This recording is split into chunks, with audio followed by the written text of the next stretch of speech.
Before we begin, I want to ask you something. Have you ever loved someone so deeply that somewhere along the way, you forgot to take care of your own heart? Have you ever given so much of yourself to another person, your time, your energy, your prayers, that there was almost nothing left for you? Have you ever stayed in a situation that was draining your soul, not because it brought you peace, not because it made you happy, but simply because someone needed you? Because you couldn't bear the thought of walking away? Because you believed that sacrificing yourself was the same as loving someone? If your heart recognizes any of these feelings, then stay with me, because this story is for you, and perhaps it will help you see something you've been unable to see for a very long time. This is not just a story about love. It is a story about worth, about boundaries, about healing, and about remembering that Allah never asked you to destroy yourself in order to save someone else. So listen carefully. You may discover a lesson that changes the way you see your life forever. Her name was Maryam. She was 26 years old, kind-hearted, gentle, the type of person who would stop whatever she was doing just to help someone else. In her small community, almost everyone knew her name, not because she was famous, not because she sought attention, but because whenever someone needed help, Maryam was there, always available, always dependable, always saying yes. If her mother felt lonely, she called Maryam. If a friend was struggling, they called Maryam. If a neighbor needed a favor, they knocked on Maryam's door. And the man she loved, Bilal, he usually called when his world was falling apart, when he was stressed, when he was confused, when he needed comfort. Maryam would drop everything and listen, every single time. And she never complained, not out loud. Anyway, she convinced herself that this was what love meant, that this was what a good daughter, a good friend, and a good person was supposed to do. So whenever she felt exhausted, she would silence that feeling and tell herself, Maryam, in her voice, this is what love looks like. Being there for people, being needed. This is my purpose. For years, she believed those words. But there was something she never admitted to anyone, something she barely admitted to herself. Deep inside, beneath the smiles, beneath the kindness, beneath the constant giving, she was tired, very tired. And in the quiet hours of the night, when the messages stopped, when the phone no longer rang, when everyone else had someone to lean on, Maryam would sit alone on her prayer mat. The room would be silent, the world would feel far away. She would stare at the ceiling, and for reasons she couldn't explain, her heart would feel completely empty, as though she had spent years pouring herself into everyone else's cup, while her own remained dry. And that night, for the first time, she began to wonder, what if helping everyone else has made me forget myself? One evening, Maryam waited by the door. She had been looking forward to this night for days. The house was clean, the table was set, a warm dinner waited in the kitchen, and for the first time in a long while, she had allowed herself to hope. Hope that tonight would be different. Hope that Bilal would arrive on time. Hope that he would look into her eyes and truly see her. Not as someone who solved his problems, not as someone who was always available, but as someone he genuinely loved. Before Maghrib, she had stood on her prayer mat and made a quiet dua. Ya Allah, let this evening be different. Then she waited and waited. The minutes slowly turned into hours. Each passing moment made the house feel a little quieter, a little emptier. Every sound outside made her look toward the door. Every vibration of her phone made her heart jump. But Bilal never came. No knock at the door. No phone call. No explanation. Just silence. The kind of silence that hurts more than words. The food on the table slowly grew cold. And somehow, so did a part of her heart. The clock continued moving. 9 o'clock. 10 o'clock, 11 o'clock, still nothing. By midnight, the hope she had carried all evening was hanging by a thread. Then suddenly, her phone buzzed. Maryam grabbed it immediately. For a brief second, she smiled. Maybe he was finally coming. Maybe there was a good reason. Maybe she opened the message. Bilal text message, sorry, got busy. You understand, right? You always do. That was all. No explanation. No apology from the heart. No concern for how she might have felt. Just a few careless words. Maryam stared at the screen. Once, twice, 3 times. You always do. For years, those words had sounded like trust, like appreciation, like proof that she mattered. But tonight, they sounded different. Tonight they felt heavy. Tonight they felt painful. Tonight they felt like a cage. As if everyone had become so comfortable with her sacrifices that they no longer noticed she was sacrificing anything at all. Slowly, she placed the phone on the table. The room felt unbearably quiet. She walked to the window. Outside, the streets were empty. The world seemed asleep. But inside her heart, something had finally awakened. A question she had avoided for years. A question she was afraid to ask. She looked into the darkness beyond the glass, and in a voice barely louder than a whisper, she said, Mariam whisper, does he love me? A tear formed in her eye. Or does he just need me? And for the first time, she wasn't sure she wanted to know the answer.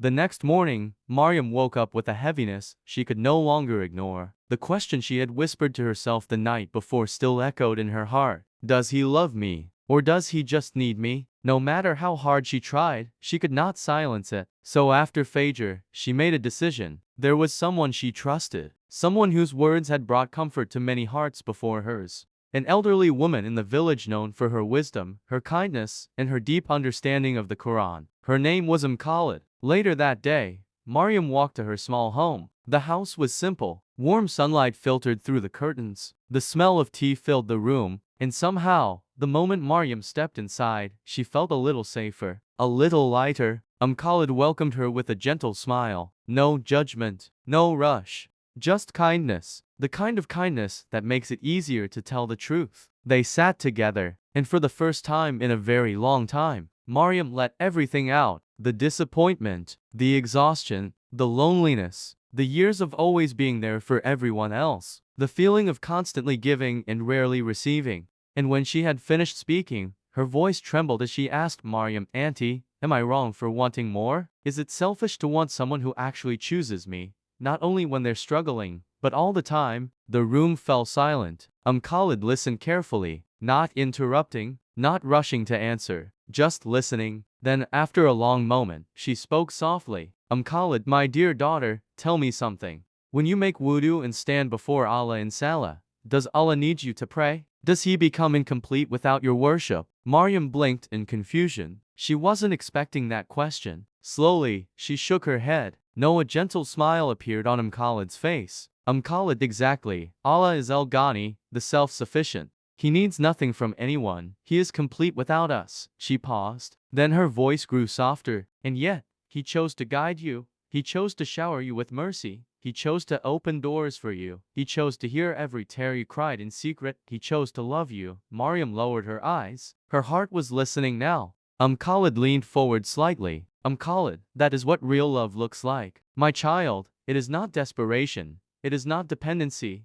It is not holding on to someone because you cannot stand on your own. Real love is a choice, a beautiful choice, a choice made freely, again and again, even when there is nothing to gain. The words settled deeply into Mariam's chest. Something inside her began to shift, a truth she had never fully understood before. But Khalid was not finished. She gently placed her hand over Mariam's and said, My daughter, being needed is not the same as being loved. A crutch is needed. A painkiller is needed. A tool is needed. She paused, then looked directly into Mariam's eyes. But you are not a tool. You are not someone's rescue plan. You are not someone's medicine. You are not here simply to carry other people's burdens. Her voice softened even more. You are a human being, a soul, a servant of Allah, a woman created with honor, dignity, and worth. Allah himself fashioned you with care. So never allow anyone to make you believe that your value comes only from what you do for them. For a moment, Mariam could not speak. The tears gathering in her eyes were different now. Not tears of heartbreak, but tears of recognition. Because for the first time in years, someone had reminded her of something she had forgotten. Her worth did not come from being needed. Her worth came from being a creation of Allah.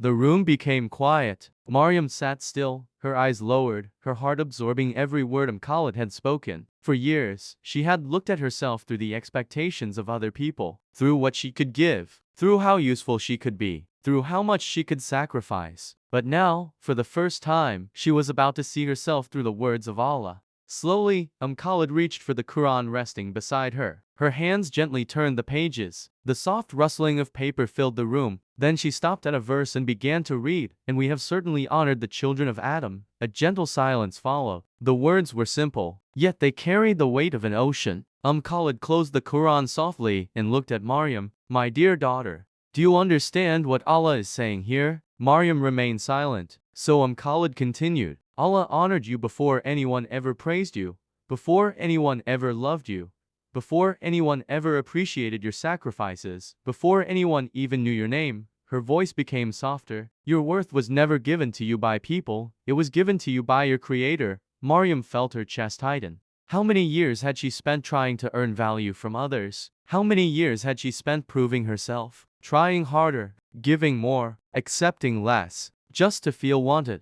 Khalid gently shook her head. So when you allow someone to treat you as an option, as a backup plan, as someone they can always depend on but never truly appreciate, you are not being humble, my daughter. A tear formed in Maryam's eye. You are forgetting how Allah sees you. The words pierced straight through her heart, because deep down, she knew they were true. For so long, she had confused self-sacrifice with righteousness. She had mistaken neglect for patience, and pain for loyalty, but Allah never asked her to lose herself. Then Khalid leaned forward and spoke words that Maryam would remember for the rest of her life. Words that would stay with her long after this conversation ended. Khalid, our beloved Prophet taught us there should be no harming of oneself or others. She paused, allowing the meaning to settle. Then she continued, many people think this only refers to physical harm, but wounds are not always visible. Sometimes the deepest wounds are carried inside the heart. Sometimes harm is staying where your dignity is constantly overlooked. Sometimes harm is giving and giving until there is nothing left of yourself. Sometimes harm is remaining in a place where you are tolerated, but never truly valued. Maryam lowered her gaze. Every word felt as though it was describing her life. Khalid gently placed her hand over Maryam's. My daughter, Islam teaches mercy, it teaches patience, it teaches forgiveness, but it does not ask you to accept being treated as if your feelings do not matter. It does not ask you to abandon your own well-being, and it certainly does not ask you to stay where your soul is slowly breaking. The elderly woman smiled gently. You can have a kind heart and still protect your dignity.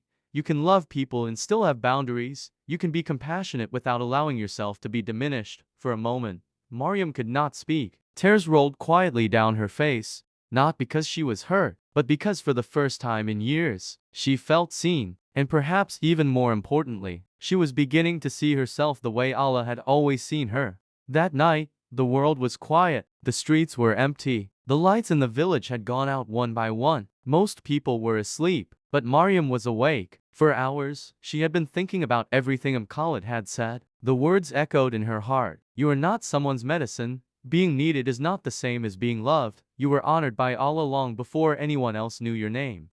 For the first time in years, Maryam stopped asking what everyone else needed from her, and started asking what Allah wanted for her. In the darkness of the night, she rose from her bed. She made wudu slowly. The cool water touched her face, and somehow, it felt as though it was washing away years of confusion, years of exhaustion, years of carrying burdens she was never meant to carry alone. Then she stood before Allah, just her and her Lord. No masks, no pretending, no need to be strong. She prayed to rak'ahs of tahajjud. Every verse felt heavier than usual. Every word carried meaning. And by the time she reached sujud, the tears she had been holding back for years finally began to fall. Not loud tears, not dramatic tears, just the quiet tears of a heart that was tired of hurting, a heart that wanted guidance more than anything else. As her forehead rested on the ground, she whispered Maryam tearful prayer, Ya Allah, you know my heart better than I know it myself. You know the things I never tell anyone. You know the loneliness I hide behind my smile. You know how much I have tried. She paused, her voice trembling.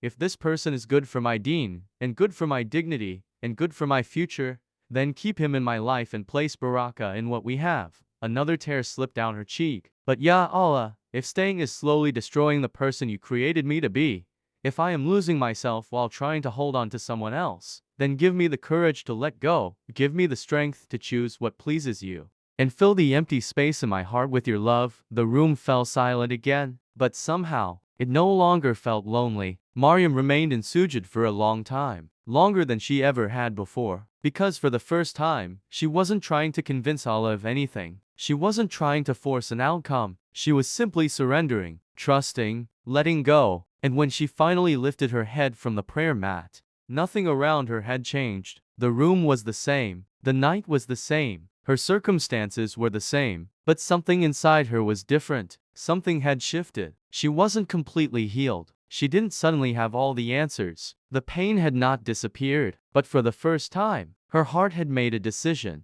And sometimes, that is where healing truly begins. The next morning felt different. The sun rose just as it always had. The birds sang outside her window. The world carried on. But inside Mariam, something had changed. For years, she had spent her life trying to hold on, trying to fix, trying to help, trying to be enough for everyone around her. But after that night of Tahajjud, after pouring her heart out to Allah, she finally understood something. Choosing herself was not selfish. Protecting her dignity was not selfish. Honoring the value Allah had given her was not selfish. It was necessary. Later that day, she agreed to meet Bilal. As she walked toward him, her heart was calm, not because the conversation would be easy, but because the decision had already been made. For the first time in years, she was no longer afraid of losing someone who was never truly choosing her. Bilal greeted her casually, unaware that this moment would change everything. For a few seconds, neither of them spoke. Mariam looked at him, not with anger, not with bitterness, not even with resentment, just clarity, the kind of clarity that comes after many nights of tears and sincere dua. Then she spoke. Her voice was calm, steady, dignified. Mariam, I have spent a long time believing that if I loved enough, gave enough, and sacrificed enough, then one day I would feel chosen. She paused, a gentle sadness in her eyes, but no weakness. No relationship can survive on one person giving everything, and no heart can keep pouring forever without becoming empty. She took a slow breath, then continued, I deserve someone who chooses me, not only when life becomes difficult, not only when they need comfort, not only when it is convenient, but every day. She looked at him one last time, with kindness, and with respect. I sincerely pray that Allah gives you everything you are searching for. I pray He eases your burdens and guides your path. But I can no longer continue giving what you are not willing to give back. The words were simple, yet they carried the weight of years. Years of waiting, years of hoping, years of putting herself last. Silence filled the space between them. Bilal stared at her in disbelief, shocked, confused, because he had never seen this version of Mariam before. He had seen the Mariam who always stayed, the Mariam who always understood, the Mariam who always forgave, the Mariam who always put everyone else first. But this Mariam was different. This Mariam stood taller. This Mariam knew her worth. This Mariam no longer confused sacrifice with love. And perhaps the reason Bilal was so surprised was because for the first time in her life, Mariam had finally met herself. The woman Allah had created her to be all along. Months passed. Life, as it always does, kept moving forward. But for Mariam, something inside had changed forever. She was no longer the same woman who measured her worth by how much she was needed. No longer the woman who confused exhaustion with love. No longer the woman who stayed where her heart was slowly breaking. Instead, she began to turn inward.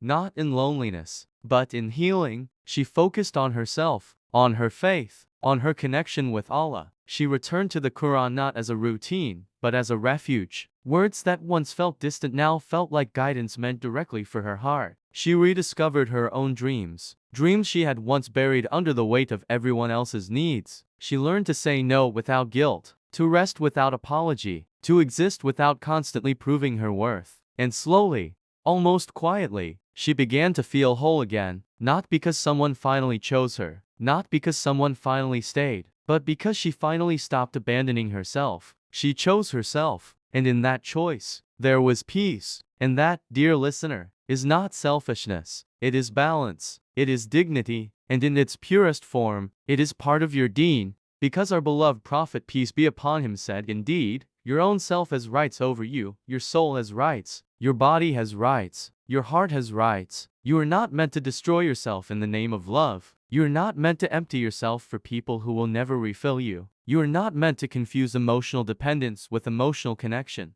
And there are signs you should never ignore. If someone only appears when their life becomes heavy, if they take your energy but never protect it, if their presence makes you feel more alone than being alone itself, then understand this gently. That is not love that builds you. That is attachment that drains you. And real love, Islamic love, the kind that pleases Allah, has signs of its own. It increases your taqwa. It brings you closer to your Creator. It gives your heart peace, not constant anxiety. It makes you feel grounded, not lost. It reminds you of Allah, not distracts you from Him. So if you ever find yourself in confusion again, don't just ask how do I feel about them, ask instead who am I becoming because of this? Because in the end, the right connection will never require you to lose yourself to keep it. And the wrong one will always ask for more than your heart can safely give. Choose wisely, and choose in a way that protects your soul. Take a moment, and let this settle in your heart. You were never created to be someone's last option. You were never created to be the person people only turn to when everything else fails. And you were never created just to be needed, because being needed is not the same as being loved. You were created for something far greater than that. You were created to be valued, to be respected, to be cherished, to be loved in a way that brings peace to your heart and brings you closer to Allah, not confusion, not anxiety, not constant waiting. So pause for a moment and return to yourself. Choose yourself, not out of pride, but out of dignity, out of awareness of your worth in the sight of Allah. Make dua.